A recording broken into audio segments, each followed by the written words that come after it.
Itigil ang lahat. Kung ikaw ay isinilang sa ilalim ng tanda ng Aries, huwag mong babaliwalain ang mensaheng ito.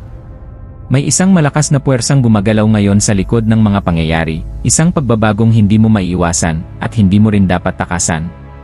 May mga pinto na tahimik nang bumubukas.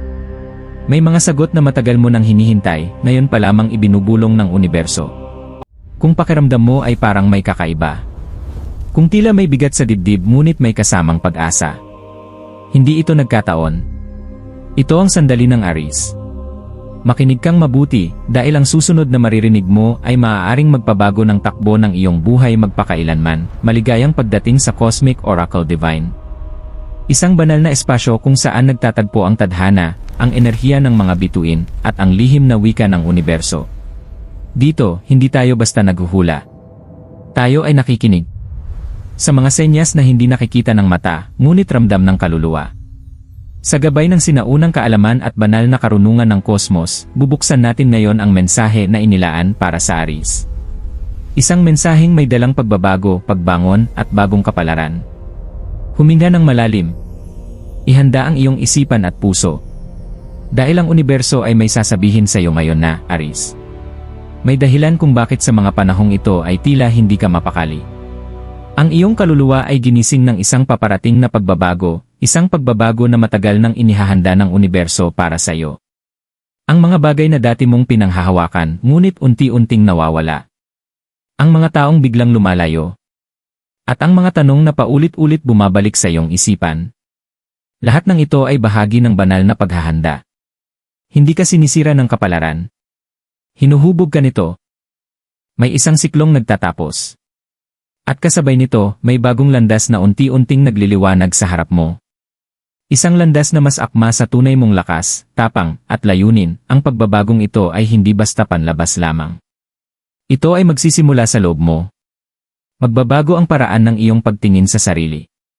Magbabago ang iyong pagtanggap sa kung ano ang nararapat at hindi na dapat ipaglaban.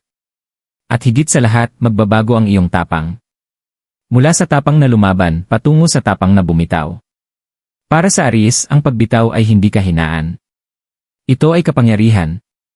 Kapag pinili mong pakawalan ang takot, ang universo ay kusang magbibigay ng kapalit. Mga pagkakataong mas malaki, mas malinaw, at mas naayon sa iyong tadhana, huwag kang magmadali. Huwag kang matakot kung tila mabagal ang galaw ng mga pangyayari. Ang mga pinakamalalaking himala ay dumarating. Sa mga taong marunong magtiwala kahit hindi pa malinaw ang lahat. Aries, ikaw ay ginagabayan. Ikaw ay pinoprotektahan. At higit sa lahat, ikaw ay inihahanda para sa isang buhay na mas malaya, mas matapang, at mas totoo sa kung sino ka talaga. Aries, darating ang sandali na ikaw ay haharap sa isang mahalagang pagpili. Hindi ito pipilitin ng sinuman. Hindi rin ito ipapahayag ng malinaw ng mundo. Ito ay mararamdaman mo lamang. Sa katahimikan ng gabi. Sa bigat ng iyong dibdib. At sa tinig ng konsensyang matagal mo nang iniiwasan. May dalawang landas.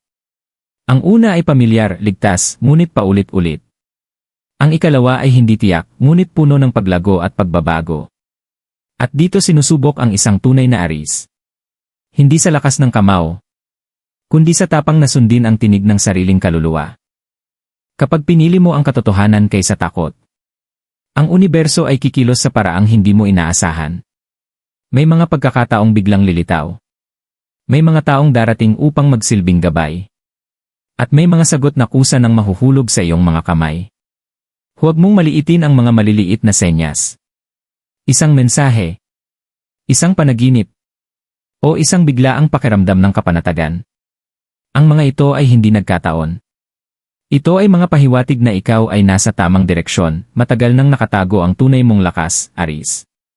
Hindi dahil ikaw ay mahina, kundi dahil pinili mong unahin ang iba bago ang sarili. Ngunit ang panahong iyon ay tapos na. Ngayon, ang universo ay nag-uutos ng pagbabalik. Pagbabalik sa iyong halaga, sa iyong dignidad, at sa kapangyarihang matagal mo nang ibinibigay sa iba. Sa sandaling tanggapin mo ito, mapapansin mong nagbabago ang lahat.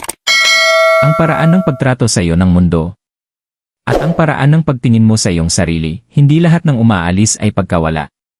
Hindi lahat ng pagtatapos ay kabiguan. May mga bagay na kailangang matapos upang may mas maganda at mas totoo na magsimula. Aries, huwag kang matakot sa pagbabago. Ikaw ay isinilang upang manguna. Kahit sa sarili mong muling pagsilang, Aries, isa sa pinakamalakas na pagbabagong paparating sa iyong buhay ay may kinalaman sa halaga. Hindi lamang sa pera, kundi sa kung paano mo pinapahalagahan ang sarili mo. May mga panahong pakiramdam mo ay sobra ang iyong ibinibigay. Ngunit kulang ang bumabalik. Parang ikaw ang laging nagbibigay ng lakas, oras, at talento. Ngunit ikaw ang huling nakakaramdam ng gantimpala. Narinig ito ng universo. Sa mga darating na yugto, unti-unting ilalayo ka sa mga sitwasyong nagpapaliit sa iyong kakayahan. May mga pintuang magsasara. Ngunit huwag kang manghinayang. Dahil ito ay paghahanda para sa mas angkop na oportunidad. Isang bagong direksyon ang nagbubukas. Mas naaayon sa iyong kakayahan. Mas nagbibigay ng kalayaan. At mas may potensyal na magdala ng kasaganaan. Ang aral para sa iyo, Aries, ay malinaw.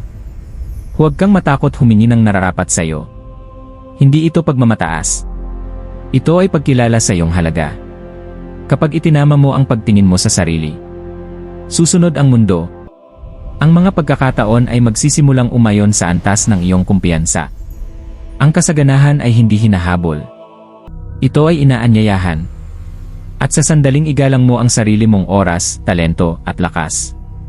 Ang enerhiya ng pera ay kusang lalapit sa iyo, kasabay ng pagbabago sa material na aspeto. May paggalaw din sa larangan ng damdamin. Maaaring may isang tao, mula sa nakaraan o kasalukuyan, na muling magpapaalala sa iyo ng isang mahalagang aral tungkol sa pag-ibig. Hindi ito tungkol sa sakit. Ito ay tungkol sa katotohanan. Matututuhan mong ang tunay na pag-ibig ay hindi kailangang ipaglaban sa paraang ikaw ay nauubos. Ang pag-ibig na nakalaan para sa iyo ay dadaloy ng may kapayapaan, hindi pagkalito. At kung ikaw ay handa ng magmahal muli, ang universo ay maingat na magdadala ng enerhiyang tugma sa iyong paggaling, Aries. Ang lahat ng ito ay hindi nagmamadali. Ang tadhana ay kumikilos sa tamang oras. Ang kailangan mo lamang gawin ay manatiling bukas, matapat sa sarili, at handang yakapin ang pagbabago. Kahit ito ay nagsisimula sa pagbitaw. Dahil sa pagbitaw na yon, naghihintay ang isang buhay na mas malinaw, mas masaya, at mas totoo sa kung sino ka, Aries. Kung narating mo ang bahaging ito, hindi ito nagkataon.